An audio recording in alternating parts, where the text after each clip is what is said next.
We'll be discussing the topic on sourcing, and we are saying sourcing is the process involved in identifying potential vendors, conducting negotiations with them, and then signing purchasing agreements with them to provide goods and services that meet your company's needs.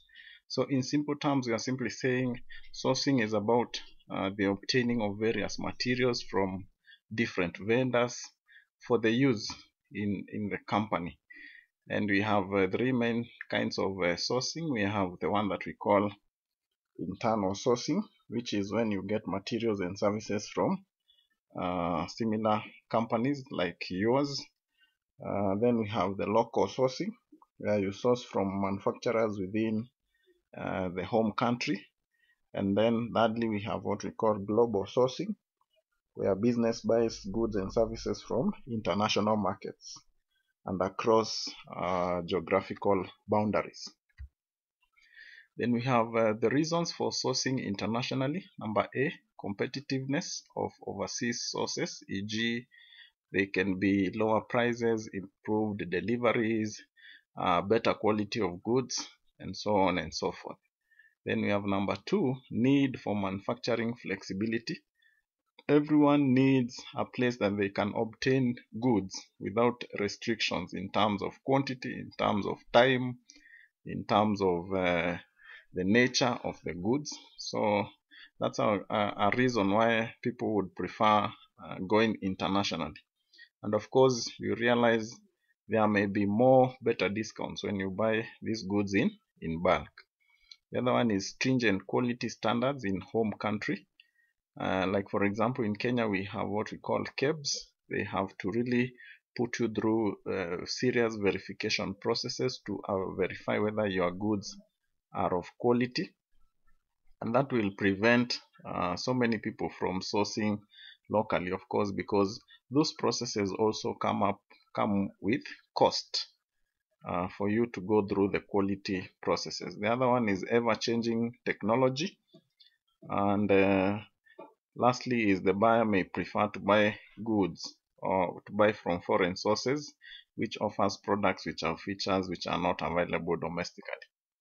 Yeah, so the products that you are sourcing internationally may be having extra features that the local products do not have. This is a continuation of the reasons for sourcing internationally. The other one is insufficient domestic capacity to meet demands to ensure continuity of supplies owing to shortages or strikes. So the goods locally may not be enough to meet the demand for that the customers are willing to get. So people will opt to go source for goods internationally. The other one is reciprocal trading. And when we talk about reciprocal trading, is when two or more countries agree to have equal advantageous trade agreements. So it's like you are reciprocating. We can have policies on tax waiving or tax considerations for whoever is importing a certain number of goods and quantities. The other one is successful elements in sourcing abroad. Top management support, if it's there. The other one is establishment of long-term relationships with overseas suppliers. And the other one is vast knowledge of international opportunities. We have the difficulties in buying abroad, or the challenges in buying abroad. The first one is currency difficulties is experienced, e.g. fluctuations. Like now in Kenya, since July, we have been having a shortage of the dollar. July 2022, we have been having a shortage of the dollar. What does this mean? That companies will experience delays in transacting or in buying goods because they are expected to pay their goods in the dollar currency. The other one is legal difficulties in case of a dispute. So there may be disputes arising from the transactions, and that would cause delay in goods. The other one is delays in delivery. So sometimes the delivery takes time, like when you are buying a car from abroad, it might take 2 to 3 months. Compared to what you will get into a yard or a place where these cars are sold and you just pick whatever car that you require. The other one is time required for negotiation is greatly increased. Another challenge is too much documentation, e.g. bill of lading, certificate of origin.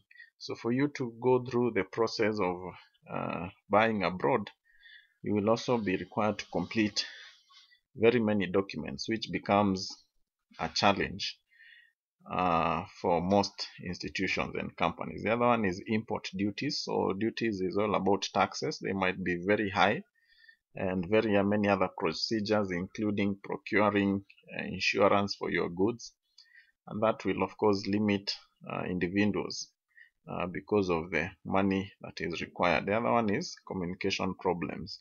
The language barrier would also be an issue that affects buying abroad. So you may be forced maybe to hire interpreters to take you through a certain market, a Spanish market, a Japanese market, and that becomes a great obstacle to buying abroad. Benefits of international or global sourcing. The first one is better prices. So you get better prices compared to the local markets. The other one is access to unique, hard to find products which can attract more customers. So the products are unique, they are not available, some of them are not readily available. The other one is improved customer service. The other one is the other point is sourcing overseas is a learning experience that can provide a stepping stone to selling in new markets overseas.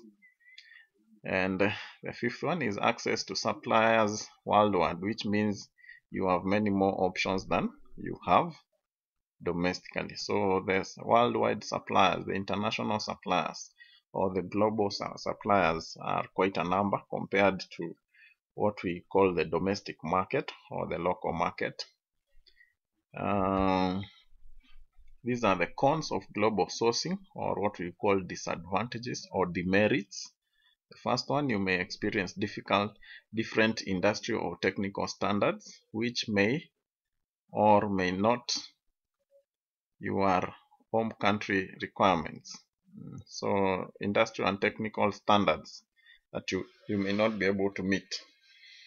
So they will put you away or they will put you off. The other one is documentation requirements for cross-border processes may be time consuming and complicated. So going through the documentation would be quite expensive. The other one is the currency exchange rate can fluctuate. Like now the dollar is really fluctuating. It's now against the Kenyan shillings, it's now around 120.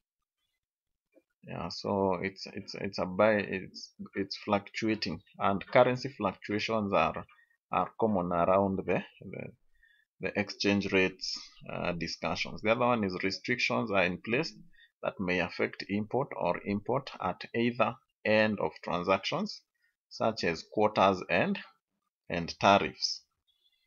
So we can have restrictions in terms of quotas. Quotas is when we have a limit in quantity. Tariffs is when we have taxes imposed on imports. Factors to consider when planning international procurement or international risks.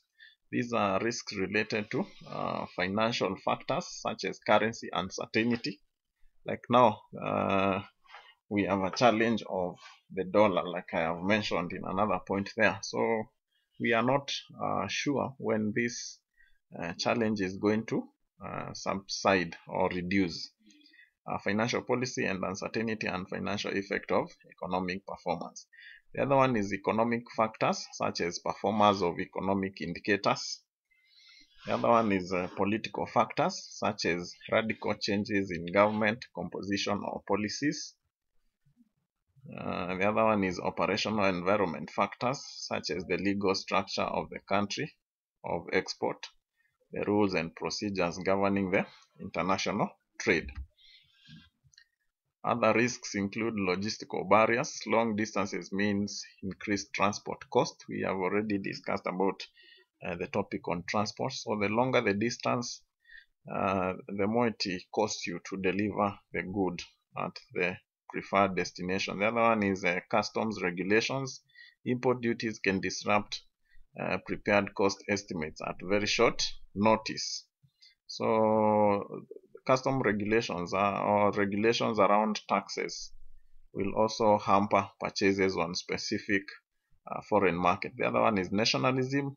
Local source preference is a factor that influences the development of an international purchasing policy and strategy. Considerations of source selection. When you are selecting a vendor, what are some of the considerations? The first one is flexibility of the vendor. So are they available to deliver to you? The other one is the degree of service provision.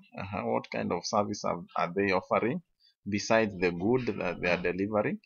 The other one is the effectiveness and efficiency of the vendor. How effective are they? Are they prompt? Are they timely in their promises to deliver the good? The other one is reliability of the vendor. So are they reliable? Is it people that you can trust? The other one is the delivery capability. Are they able to deliver the good? Somebody may have the good, but they have not really established channels for that good to be delivered. So that becomes a challenge. So you need to consider that. The other one is the technical support of the vendor. For example, for technical machines, they need support, installation, and other ways of support. So is the vendor providing that kind of installation? The other one is the vendor's capacity. The other one is the financial capability of the vendor. And the other one is integrity of the vendor. Can the vendor be trusted, or can the supplier be trusted to deliver the goods? Sources of supply information. This is a comprehensive process based on identifying available prospective suppliers. If you seek to source internationally, what are some of the areas, or where can you get information about the international goods and services providers? Number one is the catalog. This is a booklet containing details of items for sale. The supplier, they contain valuable technical information and format of presentation. That is the catalog. The other one is the trade directories. These contain new product requirements, that is the special location requirements and emergency items. So we have trade directories, we have yellow pages, entails a classified telephone directory. So yellow pages is just where we have telephone contacts of different suppliers that you can be able to reach at, depending on the good and the item that you are looking for. The other one is the sales persons. They can provide useful service information regarding suppliers. So maybe you have a link of the sales persons who can provide this information. The other one is exhibitions. You can visit these exhibitions. You will see expos, Egypt expos, and expos from other countries. You can be able to visit. It is through these platforms that you learn about the supplies and what is happening. The other one is trade journals. This is a periodical containing new developments and discussions concerning a trade or profession. So look out for these journals, look out for these magazines around trade. If you are looking for cars, a car for example, you can look at trade journals around cars that explain more about the product. And lastly is business advisors. You can look for local business support organizations such as chambers of commerce. Most of countries have, of course, what we call the chambers of commerce. You can visit these organizations, consult them on the probability of having a point contact in whichever country that you seek to source a particular good. Thank you for that discussion that we have had. We will now be getting into our final topic on matters quality.